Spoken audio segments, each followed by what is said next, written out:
ಇಡೀ ಚಿತ್ರರಂಗ ಎಲ್ಲಿ ಹೋದ್ರು ಅವರು ನಾವು ನೋಡೋ ರೀತಿ, ನಮ್ಗೆ ಬೆಂಬಲ ಕೊಡೋ ರೀತಿ, ಆ ಅವರೆಲ್ಲ ತುಂಬಾ ದೊಡ್ಡ ಸ್ಟಾರ್ಸ್ಗಳು, ಸೂಪರ್ ಸ್ಟಾರ್ಗಳು. ನಾವೆಲ್ಲ ಕಾಲೇಜ್ಗೆ ಸ್ಕೂಲ್ಗೆಲ್ಲ ಹೋಗ್ಬೇಕಾದ್ರೆ ಅವ್ರು ಆಲ್ರೆಡಿ ಹೀರೋಗಳು. ಈಗಲೂ ಅಷ್ಟು ಯಂಗ್ ಆಗಿ ಈಗಲೂ 20-25 ವರ್ಷದಿಂದ ಹೀರೋಗಳಾಗಿ ರಾರಾಜಿಸ್ತಿರುವಂತ ದೊಡ್ಡ ಕೋಟ್ಯಾಂತರ ಅಭಿಮಾನಿ ಬಳಗನ್ನು ಹೊಂದಿರೋ ನಾನು ಆಫ್ಟರ್ ಆಲ್ ಒಂದು 5 ಫಿಲ್ಮ್ ಮಾಡಿರುವಂತ ಒಬ್ಬ ಚಿಕ್ಕ ನಿರ್ದೇಶಕ, ನಾನೊಬ್ಬ ಚಿಕ್ಕ ನಟ.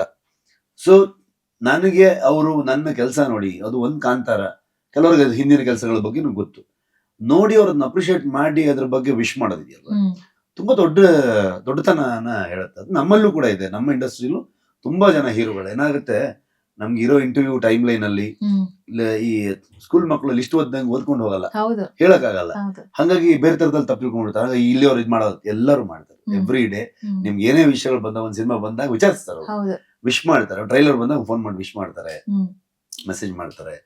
ಎಲ್ಲರಿಗೂ ಅದೊಂದು ತುಂಬಾ ಖುಷಿ ಇದೆ ನನಗೆ. ಅಂದ್ರೆ ಇಡೀ ಇಂಡಸ್ಟ್ರಿಯ ಎಲ್ಲಾ ಹೀರೋಗಳು, ಎಲ್ಲಾ ಡೈರೆಕ್ಟರ್ಗಳು ಪ್ರತಿಯೊಬ್ರು ಒಂದು ಬೆಂಬಲ ಸೂಚಿಸಿದಾಗ ಅದೊಂದು ದೊಡ್ಡ ಎನರ್ಜಿ ಅದು. ಯಾಕಂದ್ರೆ ನಮ್ ಸೀನಿಯರ್ಸ್ ಅಲ್ಲ, ಅವ್ರ ಕೆಲಸಗಳು ನೋಡ್ಕೊಂಡೇ ತಾನೆ ನಾವು ಬಂದಿದ್ದು.